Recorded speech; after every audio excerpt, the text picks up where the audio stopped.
The views and opinions expressed on this program do not reflect the company, owners, management, staff, clients, or partners.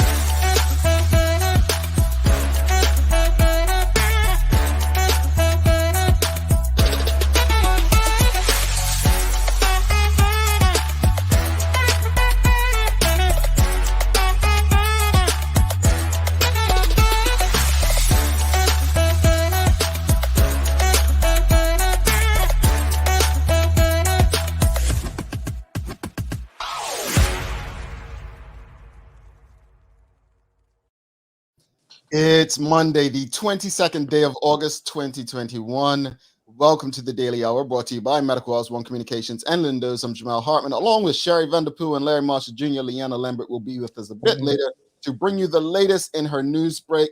How are you all doing today? Larry, you're here on a Monday. Sherri's here on a Monday. Somebody's missing, but Yeah, I know. She's had so many great weekends. I'm wondering if this is carrying over. Wondering if it's a Monday thing. You know, it happens. It happens. Sherri, you're here with us, on a Monday. I mean, you're a Friday girl. You usually got us ready for the weekend. So I'm guessing this week is a pumped up week. Well, I'm going to get you ready for this week. And that's why I wore my yellow, just to break up this darkness over here, and stuff. And I'm here on a Monday and I had to be like, okay, Sherri, remember to get up. Like I had a whole thing of sleeping and all of that good stuff. But I'm happy to be here today. Kick off the week. It happened. And by the way, Larry and I did not conspire to wear dark colors today. It just happened. But happened. He's got his man thing. No, that's his brand. Results Athletics. If you're trying to improve your running, by the way, it was a struggle last week in Bermuda because Bermuda's got hills. Florida doesn't have hills. And this is probably the most humid time of the year, also. So yeah. It was a struggle in Bermuda. But on that note, good morning to everyone, and thank you for making us part of your daily routine. A good one to begin the week as we discuss we're going to discuss the race that wasn't for one particular participant. That's the way to explain it. And Larry's going to break it down to us because one thing I appreciate is I'm no expert at many things, but I have a lot of opinions based on what I do see. And so he can break it down why we probably are right in our criticism, or whether we probably should go easy on our criticism of the last place finisher in the what? She did finish last, right? It was just like how you said it. The last place finisher. Like, okay. No, I mean, okay. Sha'Carri Richardson. That's better. I'm not. I don't. Yes, that's better. That's better. Yeah. That's better. Let me be nice. You always recognize the person by their name, not the disability or stuff like that. Coming last is a well, I mean, with her, yeah. So look, the daily play is a remember when, not a remember when. You know what I'm saying? Who said it? It's guessing a famous quote. Sherri's guessing a famous quote. So who said it? So look, let's get the conversation started. We're going to be discussing later on a very important topic that I think everyone wants to be a part of, though. So stick with us. Basically, jobs that are becoming obsolete, that are disappearing. Maybe cashiers or servers. These are job categories that are disappearing, and we definitely need to have this conversation, folks. We need to have it. But let's start with the race that wasn't for one particular participant, Sha'Carri Richardson. Let's be honest. She shot onto the scene globally. Like, she was known in the track world, but she shot onto the scene a few months ago when she qualified for the U.S. Olympics. Great time. And then there was this controversy because she had a plant in her system, better known as cannabis to many. And I disagreed with it. I didn't like it, but rules are rules, right? Rules are rules. Yeah. I really hope that she'd be able to participate. She, I like her. I actually like her. Why do I like her? Because I grew up liking people that like Muhammad Ali was before my time, but I liked everything I learned about him. I liked The Rock. I liked Ron Artest. I liked Dennis Rodman. The personalities. Those are the kind of personality. Zlatan Ibrahimovic. I love that arrogance, that swagger, that ability to say, "Yeah, I'm the best, and I'm gonna show you why." That's what I'm drawn to. So I actually like her personality. She has However, a great story. she does. Yeah. Like seriously, the problem is with all those folks I just named, they all backed it up. You know what I'm saying? But I mean, okay, so she had a bad race. Are we taking away from everything prior to it? Nah, Just nah, because she had one bad race? Okay. Okay. All nah, right. nah. It ain't a bad race. You came last. A bad race would have been second, third. Well, actually, you know what? Larry, break it down for me because Yeah, obviously Larry. I'm talking Yes. ain't in the best interest of track. Go ahead. So what happened? I think anybody in track and field pretty much knew that if you're taking a 7-week break after your peak, and because remember she was in peak when she was going into the Olympics, and now she's took a break. When you're on suspension, she couldn't have contact with her coach. She may have limitations in the gym, those types of things. So I knew she wasn't gonna beat the top three the top four, because Talu was 10-7-8 in Tokyo, and that's top class times. And this Right. girl, you taking a break. I just knew she wasn't going to be there. Did I think that she would come last? No, but 11-1-4. When you look at it, that's probably what we should have expected. The media hype and all of that got involved, and that's why it was something. It was the rematch from Tokyo that wasn't. It's like she wasn't in her peak condition. So I think some of the criticism is unfair to her, but she ran her mouth so much that that's Yeah. what comes with it. Yeah.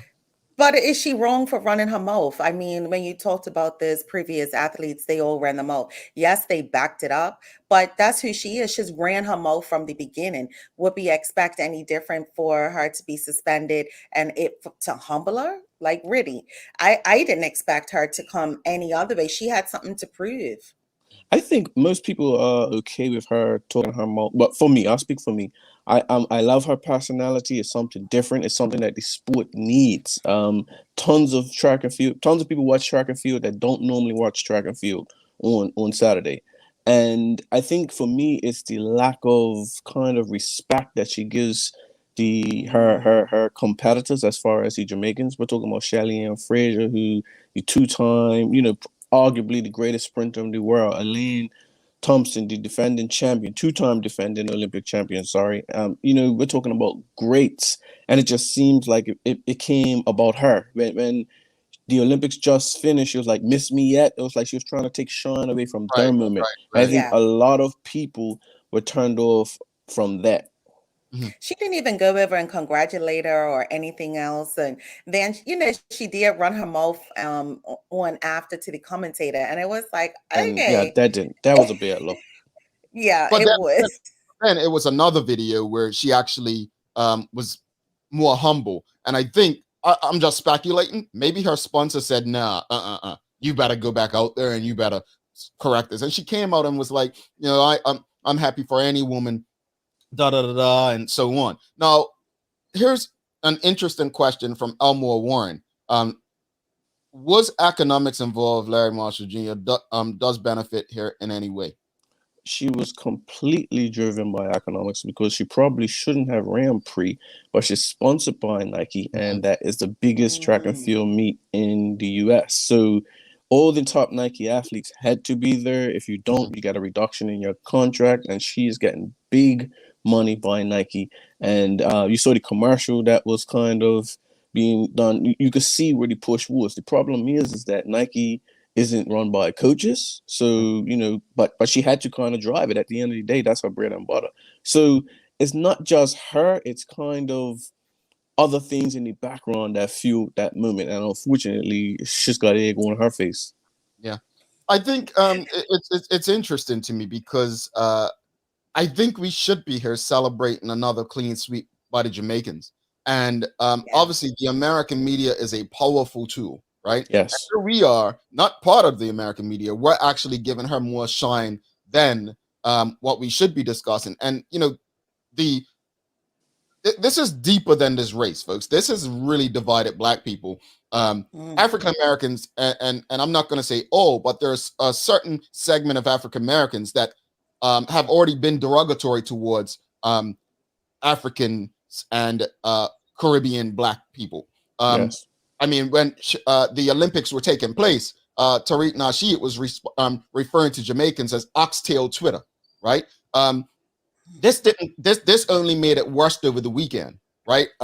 Non-FBA Black people out here dissing Sha'Carri, and no one would have even watched these races if it weren't for Sha'Carri Richardson. I don't necessarily agree with that, because people a bit, especially island people, I agree with that. into track, I even agree with that. before Usain Bolt. But also, Usain Bolt dominated for over a decade on the sprint scene. So don't act like Sha'Carri Richardson is the Tiger Woods or Serena Williams of their sport. She is not. But the numbers, the ratings for because of Sha'Carri Richardson skyrocketing. So I agree with what you're saying, but the ratings are She's bringing on a new generation, and that's what that is. She's 21. No, the truth is, Sherri, the truth is, people love drama. People love drama. And so people are not tuning in to, I mean, one, a lot of people tune in, they wanted to see her beat, right? Because of all that chat. But people, we love drama and controversy, right? That's what drives interest right now. And so I think she has not been a bigger star and won't be a bigger star than Usain Bolt was. Let's be honest. But I think the as far as drawing the interest, at least Tiger Woods and Serena Williams were winning. Well, I think you're a bit, it's harsh right now, and I'll tell you why. Because she's 21. As a 19-year-old, she broke the long-standing NCAA record. She's the 6th fastest woman in the trial. She's had some things that's going bad for her. Her potential is so great that she may be able to be the greatest ever. And with that personality, it might go. She may learn from this. We don't know. She is only 21, and she hasn't even she hasn't even matured yet. If you look at her training age, it's not ridiculously long like some of those other ones. You know what I mean? Shelly-Ann started very young too, but she still had a good base going in. So I think we have to wait and see. I think she just didn't help her cause by this. I'm hopeful that people behind her get and say, look, let's sort it out. Because really, she just needs a real lesson in PR and know when to turn it on and when to turn it off. And that's why I was saying some of it's generation. You know, she's 21. She brings that social media appearance. She brings all of this kind of things, and she stays on Twitter, and she hypes up the whole situation as to why you have, you know, more people looking at it, especially a younger generation. And as someone said it before, yeah, she's only 21. She needs some grooming on the other side, on the back end, as you talk about with her PR. Somebody needs to come in, like Nike needs to send her somebody, you know, to sort her out. But Nike will use her. They in track and field, their contracts are by far the worst. They were the ones who dropped Allison Felix when she was pregnant. You know what I mean? Their track record when it comes to contracts and taking care of the athletes is horrible. So I think she may have to change coaches or get around someone that's just a bit more laid back and where they can see things, because she can also be what I just said previously, one of the best. She can also be the crazy what if story. I want to go back because I don't want to get lost on your last point about age. And I found this Hazel Clark, previous Olympian, shared something that was shared on social media. But I want to go on age because I'm not going to sit here and act like we can make excuses for people's age when there are other people younger than her same age doing the same thing. So I'm not accepting that. And I'm going to read what this person put. Quote, by the way, regarding age, Athing Mu was 19 years old when she won gold medals in the 800, obtaining the American record and the 4x4 400. Sydney McLaughlin was 21 years old when she won gold medal in 400 hurdles, breaking her own world record and won a gold medal. And they were both 10 times more humble than Sha'Carri. So let's not use age as an excuse, either for not rising to the occasion of the largest. No, okay, let me stop there. That's not what I was saying, though. No, but let me clarify. I love her personality. I said that from jump. I appreciate her personality. I like it. My problem with her personality, again, I'm going to repeat the likes I like. Whether it's Ron Artest, It's Dennis Rodman, Zlatan Ibrahimovic. I love that swagger, that arrogance that many people don't like about them. I like it. My issue is the difference between her and them. They win. That's the only thing I don't like. They win.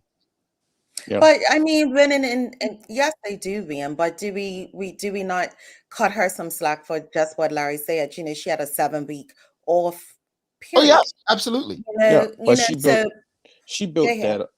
that up, and I think she has to eat that. Yes. Mhm. And just to clarify, when I talk about age, I strictly mean performance. In 4 years, she may be at her peak for her career. Her actions and humility, age is nothing for humility. If you're a cocky 12-year-old, you need to learn to be humble. So let me just clarify that. Yeah, let's go to the comments. We have quite a lot. Sherri, we've got Carrie Moreno for you. Athletes running their mouths is all a part of the psychological game. Muhammad Ali won most of his fights before even stepping into the ring because he was all up in the other fighter's head. Ace Girl still look bad then.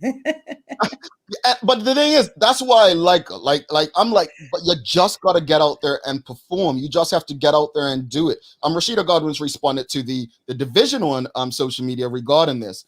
She's saying when we only just got dropped off by the same ships, and she's referring to, like, you know, African Americans versus Caribbean and Africans just around this right here. And I'm just like, yeah. But someone made a great point. I don't know whose Facebook status it was, but they said, has anyone else noticed that the only time Black people in America are referred to as just Americans is the Olympics? Think about that. Someone said it on Facebook during the Olympics, and I'm just like, I've never even thought about that. Like, at any other time, it's African American, but when it's the Olympics, it's just the American. Yeah, Team USA. Team USA. They really need a nickname. Every country's got a nickname. I mean, Reggae Boys, Soca Warriors, Three Lions, Les Blues. Like, America, you need a nickname. Elaine Thompson-Herah ran an amazing race, and she's getting closer and closer to Floja's long-standing record. That should have been the main headline, but of course, drama sells. And I saw somebody interviewing her, and they asked her about Sha'Carri, and she was like, "I ain't got time for that." Moving on, and I was like, yes. Elmore Warren says, no, but Sha'Carri did bring up. I think you're missing my point, Elmore, and I'll just break it down for you because you're all in the comments today, and I have no problem delivering it to you. The point I'm making is that Tiger Woods, Serena Williams, they bought a global audience, but they were winning. It wasn't just about drama. That's my overall point with her. But she's only had that one opportunity. She had the suspension. So yes, you're right, but she hasn't really had the opportunity. Actually, yeah. So I think it's just time. At the end of the day, it should have never been built up to be what it was. I had a conversation with someone before, and my question was Elaine going to sandbag? And that means her coach has in the background scenes has a history of saying, hey, just do this today and don't worry about winning or whatnot. So I was just wondering, like, is she going to run hard? She has nothing to prove. My question was never would Sha'Carri win, because deep down I was like, hey, what can she do? But I'm like, you at that level, you do not come off of 7-week break talking about you're going to beat the best in the world. If she would have, the hard part is it's what if. The Olympics was her what if moment, and she ruined it by making a poor decision, because it possibly would have been one of the best showdowns in Olympic history. Yeah. And tell me something about this, because I've heard a lot of people mention this, that about how wind direction or wind speed works with racing, because I've seen people on social media break it down and saying that her Elaine Thompson-Herah, the champ, actually her time next to Sha'Carri and Sha'Carri's fastest time wouldn't have, I don't know, it was something, would have been even slower, or it would have been a bigger gap. Sha'Carri's time was wind aided, but the way how Sha'Carri ran the race, she pulled up after 75 meters and started celebrating. That's what made that so thing. It was like in 2008, Usain Bolt started doing all that, and people said, well, imagine if he ran across the line. The next year, he ran across the line and broke the world record even more. So that is why Sha'Carri, people's like, just look at the time. If you look at the race and how she started celebrating, you're just saying, hey, this girl could have easily ran 10-5. So it's just one of those things. But she just needs to take a good hard look, put her phone on maybe for about 3 months, deactivate her Twitter account, and just say, I need to do better. But Larry sounds like a disappointed uncle. well, also I mean, so Coach Larry, any of your runners, if she were your runner, right? And we've got a lot of comments. We'll get to them, but Sherri and Larry do a lot of talking, not me. But so if you were her coach, right? What would you tell her after a race like that? Because like you said, she shouldn't have run it. A good coach would have probably told her not to run it, right? It seems like economics. Nike said, no, you better be out there. She pulled out of the 200, which was she was supposed to run after that. But what would your advice to her after that? I would be like, use it. You have to use this moment, save every negative thing, and once she gets that first global title, unleash it all. But I think it's a teachable moment for her. I just really hope she gets not necessarily help she needs, because I don't know if she necessarily needs help, but she has talked publicly about some mental health issues, so we don't know how this may affect that. Right. I just want to see her at her best instead of a huge what if story. You know what I mean? So I'll be like, as a coach, we got to use this moment. We got to use this moment.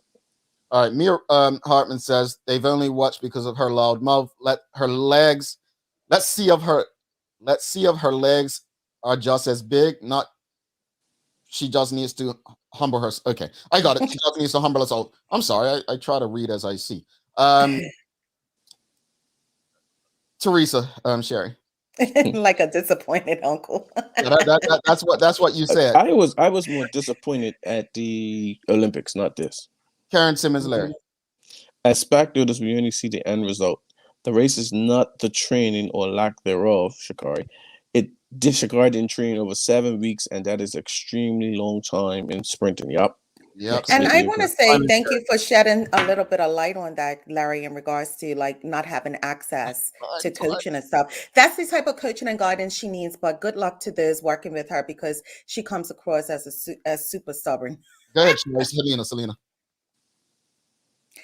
That's the type of coaching and guidance that she needs, but good luck to those working with her, because she comes across as super stubborn. All right, Philip Trott. I was fine with her talking trash when she was winning in the States prior to the Olympics, but if you're going to hype yourself up that much, you can't be coming last on the big stage. I think overall, based on what Larry said today, I think, truth be told, no matter how much you want to do stuff, even if sponsors are pushing you, don't get into that space unless you're ready.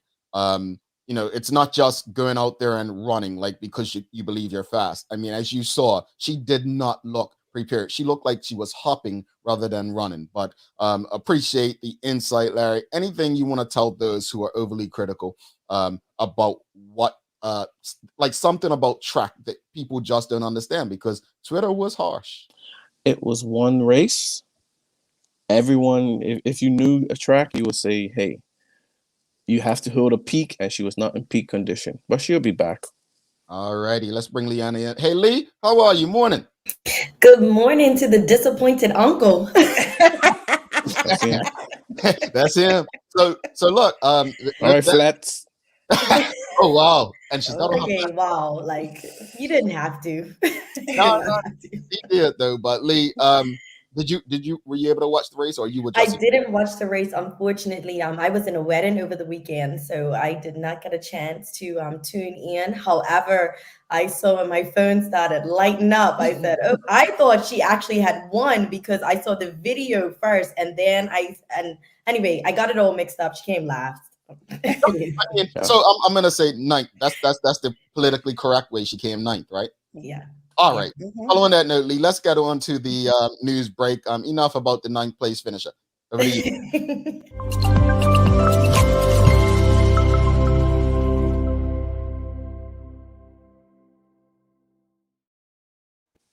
Thanks, Jamel, Larry, and Sherri, and good morning to everyone that's tuned in with us. Some might be feeling those Monday morning blues, but I still hope that everyone is having a great start to their day. I'm Leanna Lambert, and it's time for our Daily Hour news break. So here's what's happened over the weekend. BIU boss Chris Ferbert has threatened the premier with a major strike unless changes to the decertification votes in the workplaces are ditched. Mr. Ferbert is said to have written a letter to Premier David Burt that a 2-day shutdown had been approved for August 30th and 31st by the union's general counsel unless the clause was removed from legislation.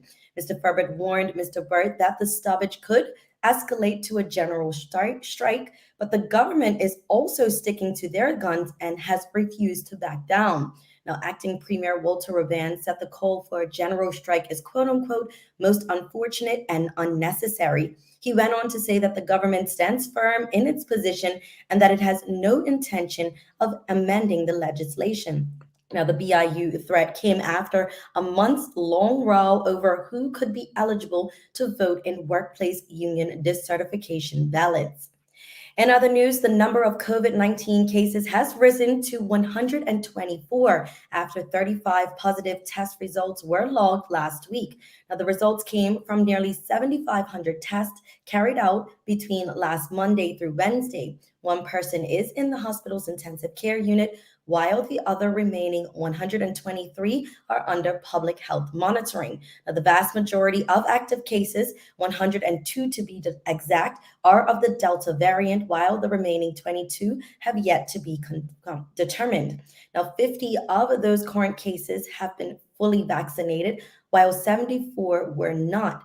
Of those cases, 28 or 72% of imported cases were fully vaccinated, and 11 or 28% were not.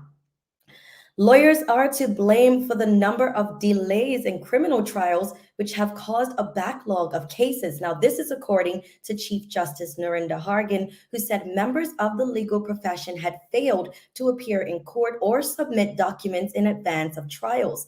Mr. Justice Hargan added that defendants are often failed to appear in court and that arrest warrants were not always enforced. He also criticized delays in the legal aid applications. Now, in a circular to lawyers, the Chief Justice warned that requests for a trial to be adjourned once proceedings had started would be rejected unless it is due to some reason wholly unforeseeable before then, such a sudden illness. Now, he also advised lawyers to make sure that the fee arrangements are in place in good time.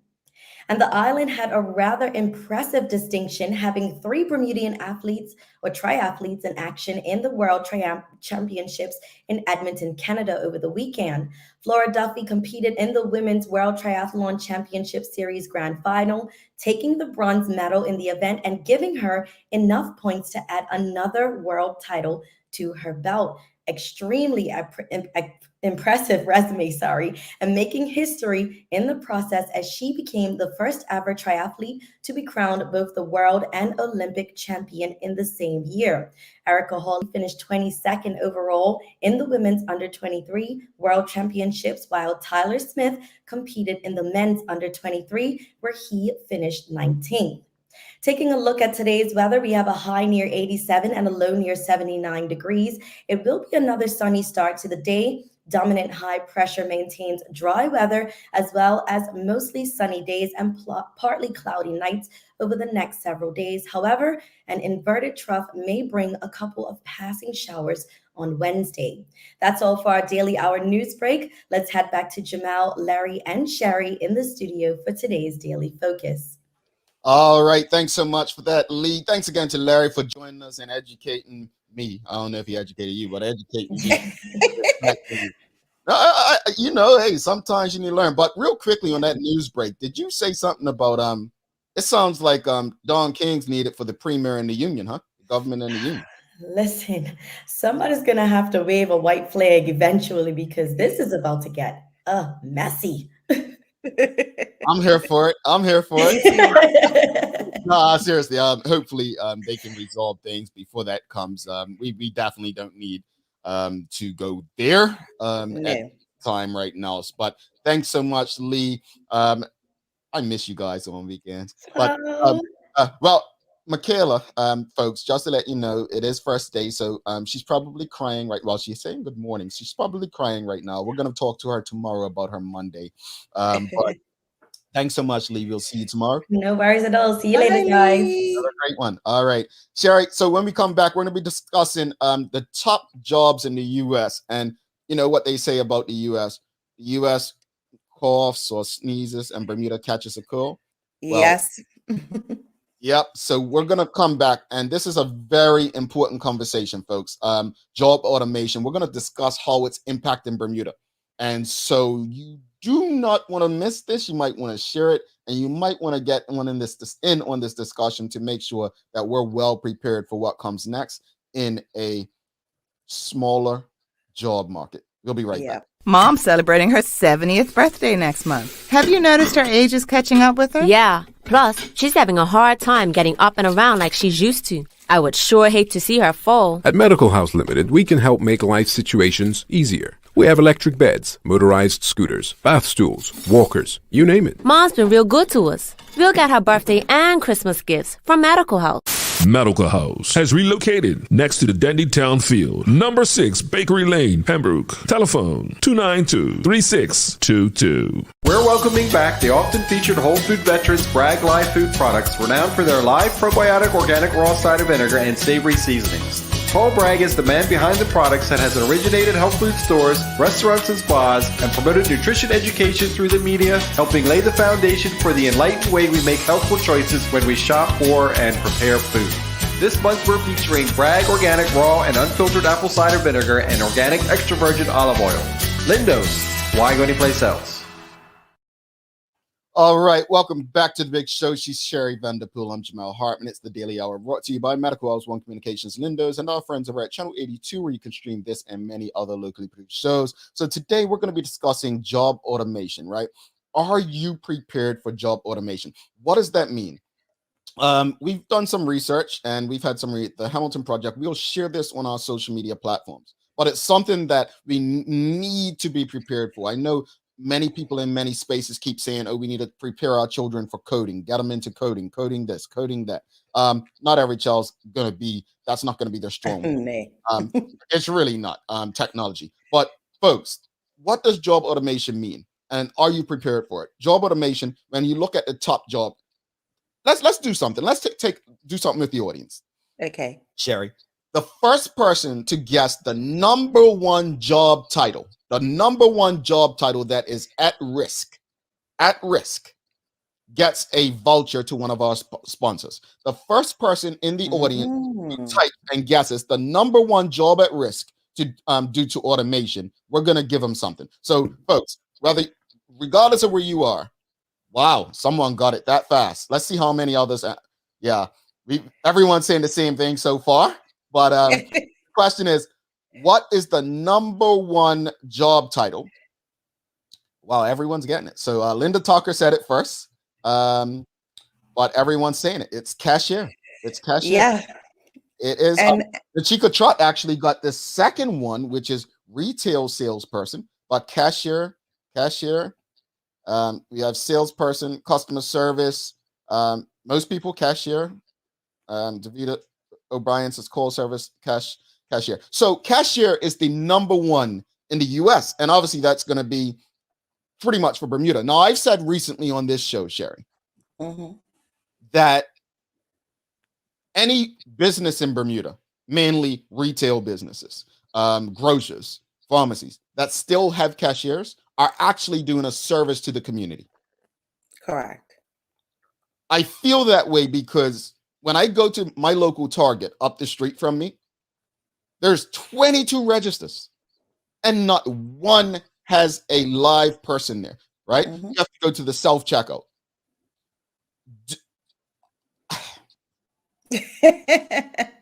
It's tough. And we're in the same, you're in Florida, I'm in Atlanta, so I see the same thing. Kroger is probably one of the top ones as far as Walmart also. And it feels as if pre-pandemic, of course, that wasn't so much the case. It was there, but now it is literally, you have self-checkout on both ends and you may have one or two cashiers in the middle. So yes, it's doing definitely a service to the community here in Bermuda in regards to that you still have face-to-face persons helping. But that's going to change very soon as if we're looking at the economics and how things are going to go. Yeah. And I mean, I guess, we need to ask the audience, how are you best preparing for that? Because yes, there are some people who become cashiers full time, but in Bermuda, I remember growing up, a lot of people were cashiers on a part-time basis. So it was that extra income just so that they can make ends meet. That's ever changing, right? So second would be retail salespersons. Third was actually secretaries and administrative assistants. And it went down to waitresses and waiters and cooks. Now, in the service industry was interesting, right? Because now you can go to a restaurant in the US, your QR code, order right on your phone, right? There's no one. There's only someone to bring you your food. Now, I was talking to someone, a very important person in this sector in Bermuda, right?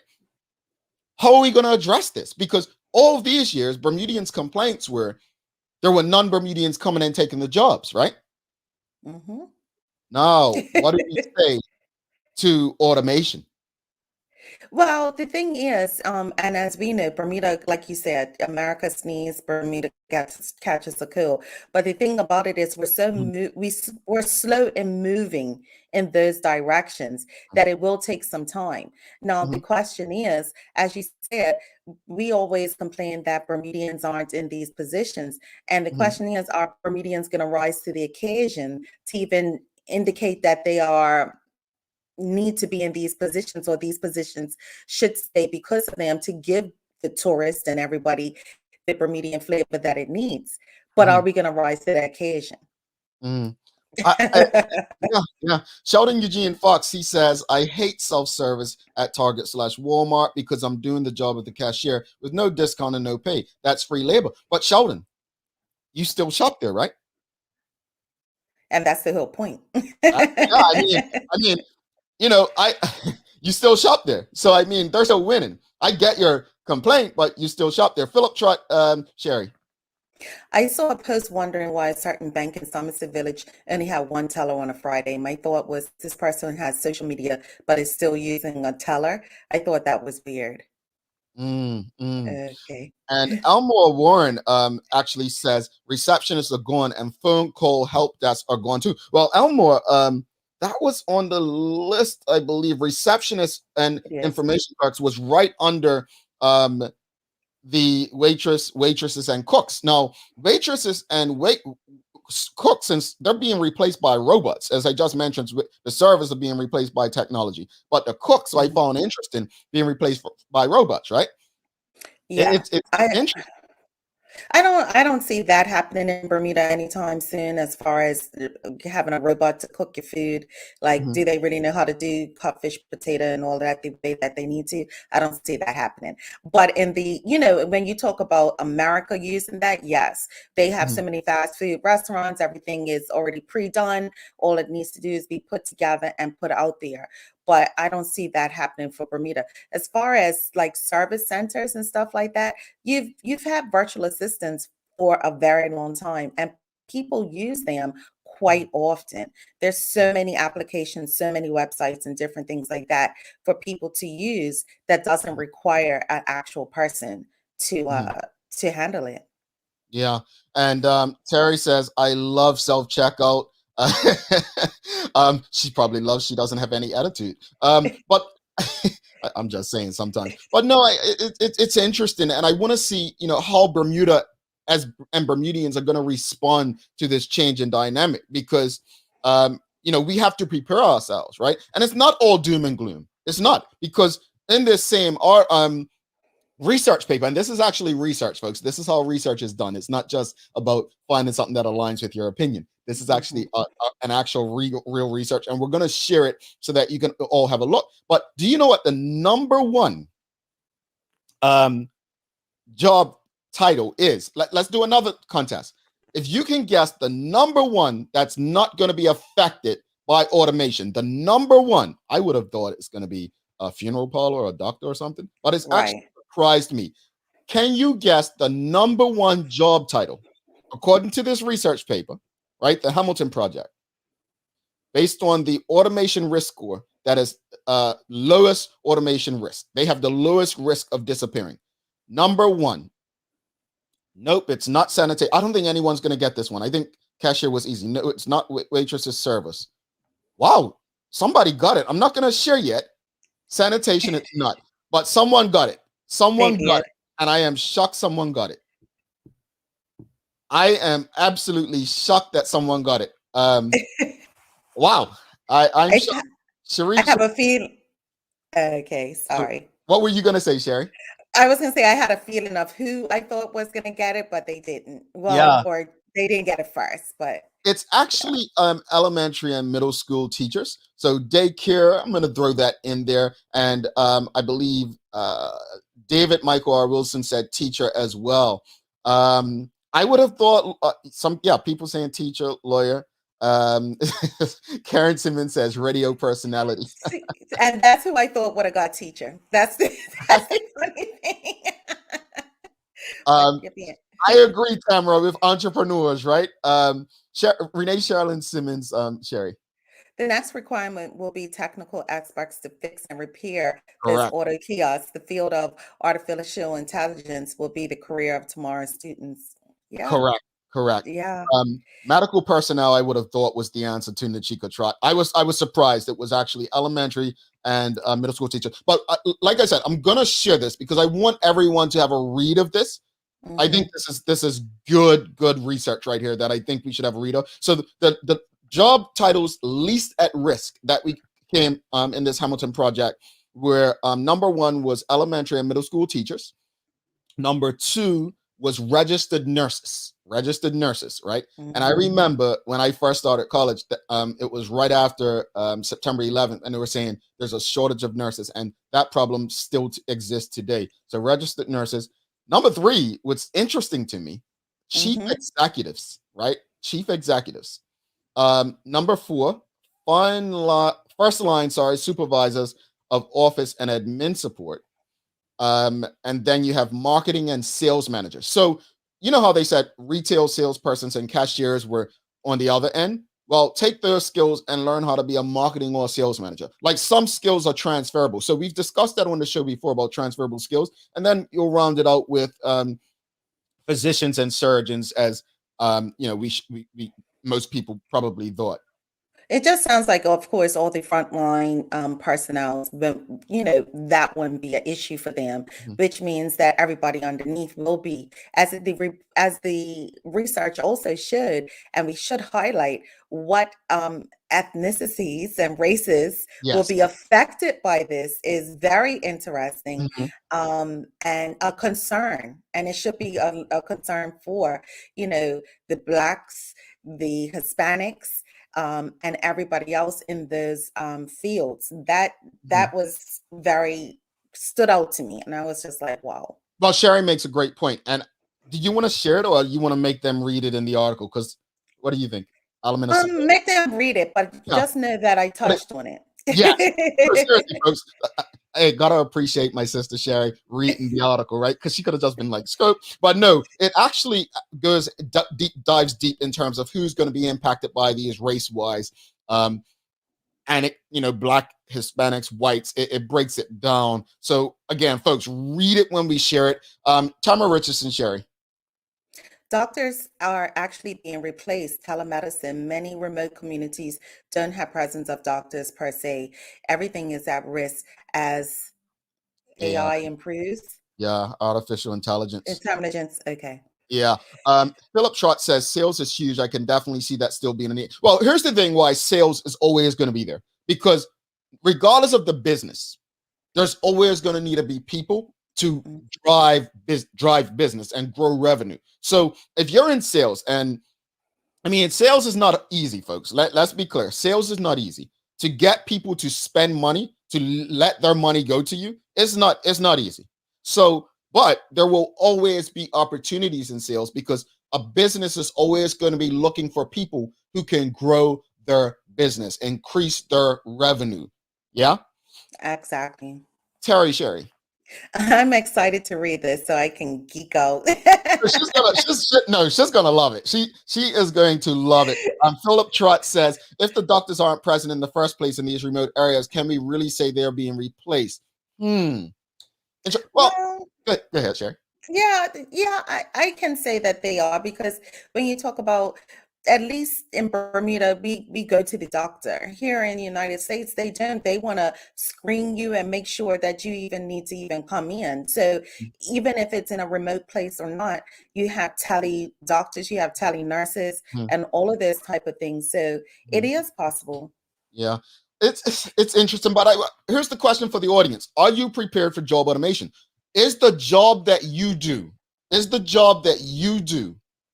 going to be affected by job automation? And if so, how are you prepared to respond to it? How can you transfer your skills, for instance? Sherri, are you prepared? Like, is your job, not this job, but other job? Sorry. You ain't going nowhere. I was gonna say, you're gonna put an automated Sherri, No, we need well, it's interesting. Before you answer, when Karen Simmons said radio personality, there are some jobs you need personality in, right? There are some jobs. So we can't necessarily automate personality, but radio has changed a lot. Most radio stations only have morning personalities, and the rest is automated throughout the day. So our industry has changed from that respect. Yeah, and there's been automation for a while, as you know, playing songs is on automation sometimes.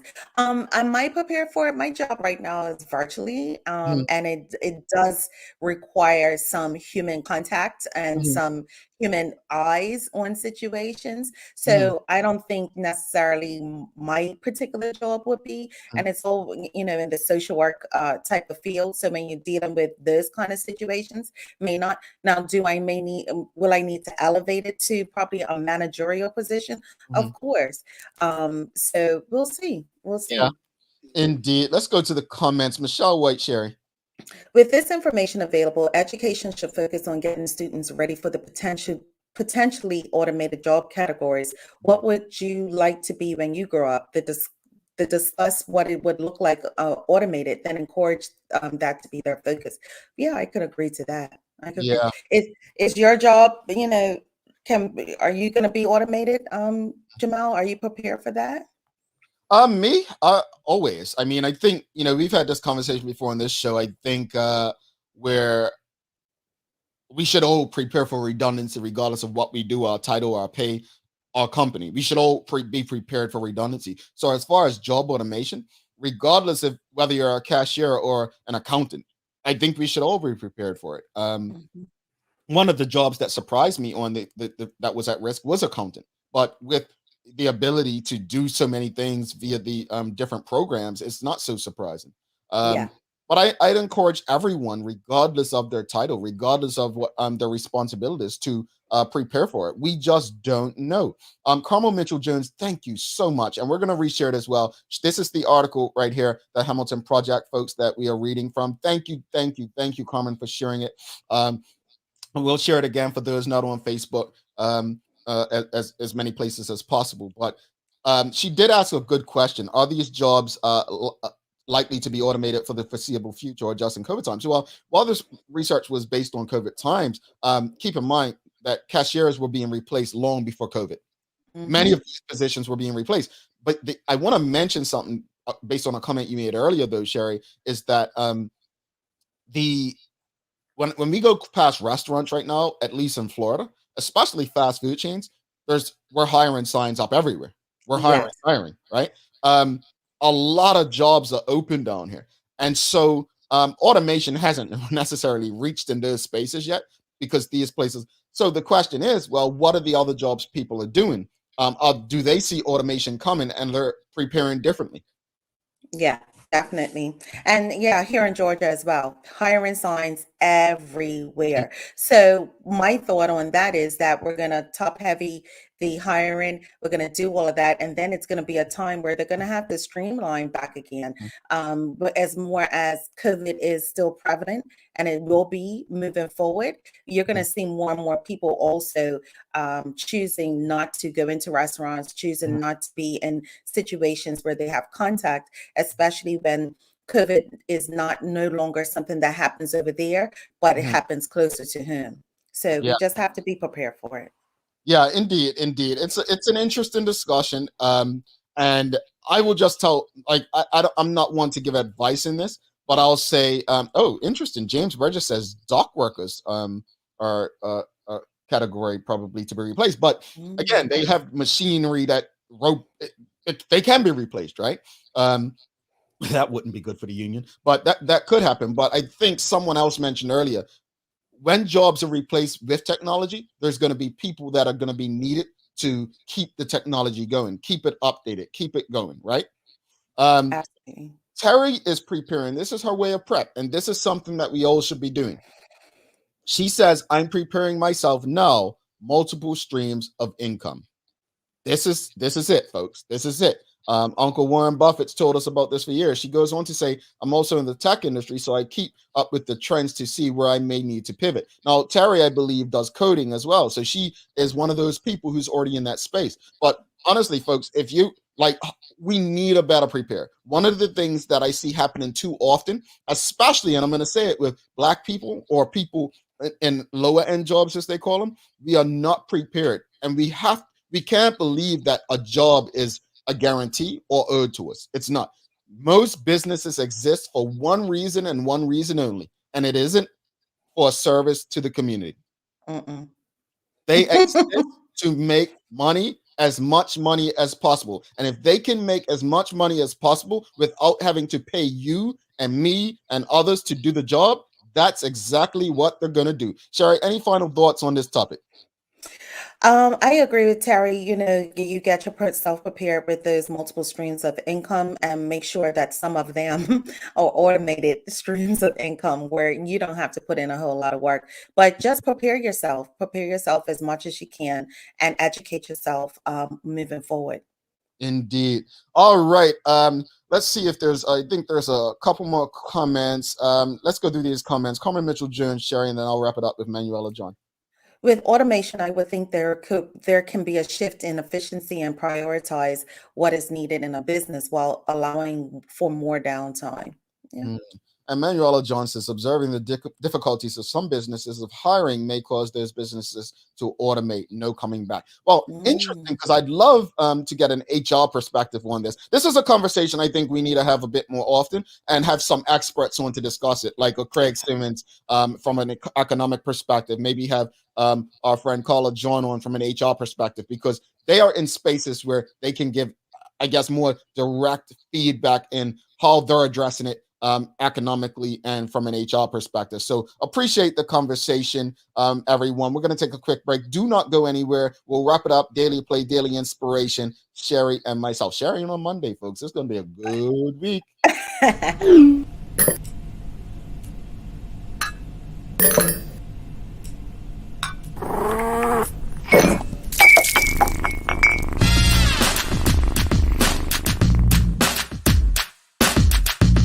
I have my three children, a 27-year-old and a 11-year-old and a 5-year-old. I have to balance it out. I actually even stopped working Monday to Wednesday just so that I can put in time for the products and I put in time for my family. Because for me, my family comes first over anything. I know I have to run my business so that we can eat and everything, but my children come first. I let them even play a role when I'm making my products. Come on, get up. You can come help me mix it. Come help me put the label on it. So when we talk about inspiring your daughter or your children, I make my children get up there and see what it takes to run a business. Come on, Sherri. This brand, Sherri Shea & Co, is named after you. So you need to help me. You're gonna come, you can do this, put the labels on for me. You can do it. Even my little 4-year-old, I had him do it. Mommy, let me help. So I just let them help, and it teaches them the way.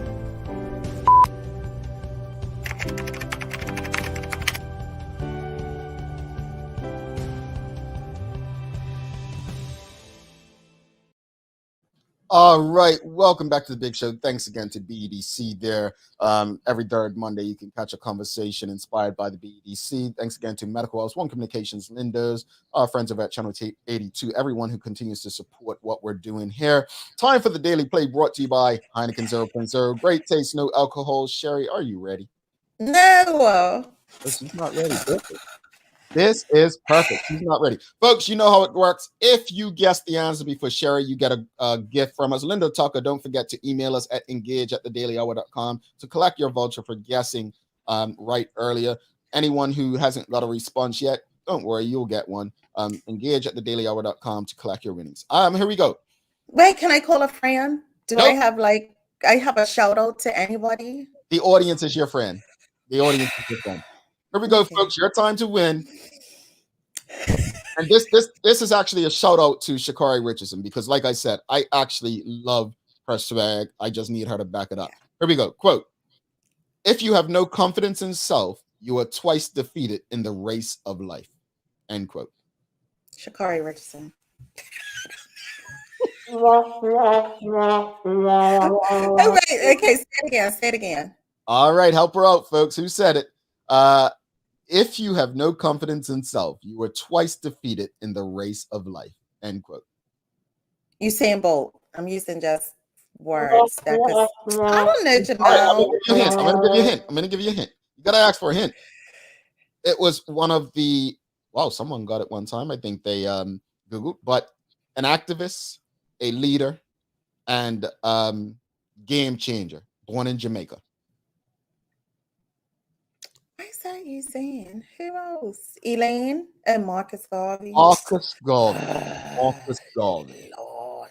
There you Google that. Key. So David Michael R. Wilson will hook you up again. Email engage@thedailyhour.com. Someone will respond. Yes, it is Marcus Garvey. Folks, I just want to say before we get Sherri to give Daily Play, final thoughts on today's show, Sherri. Oh, awesome. I'm of course, I'm here, so it was extra sunny and shiny. But no, Sha'Carri, we talked about her, gave her all of that information and stuff like that. She just needs to humble herself as far as automated jobs. Like I said, just prepare yourself for what it is. Do your research and try to pivot or align yourself with what is going to be coming up next. Yeah, indeed. I enjoyed the conversation about Sha'Carri. Like I said, different from most people, I love athletes who have that in them to be confident enough to say what they believe they're going to accomplish. I think she will accomplish once she gets back to training and so on. And I'm grateful, Larry, for breaking down that no, when you're suspended for things like that, you can't have contact with your coach. Like, come on now. I mean, that's key. Take a professional's coach away and you get a different thing. So I'm looking forward to seeing how she bounces back from this. That said, the conversation about job automation, I can't repeat enough. We need to do more to better prepare ourselves for what's to come. I think someone said it in the audience, but it was said by Steve Perry, an educator in the U.S.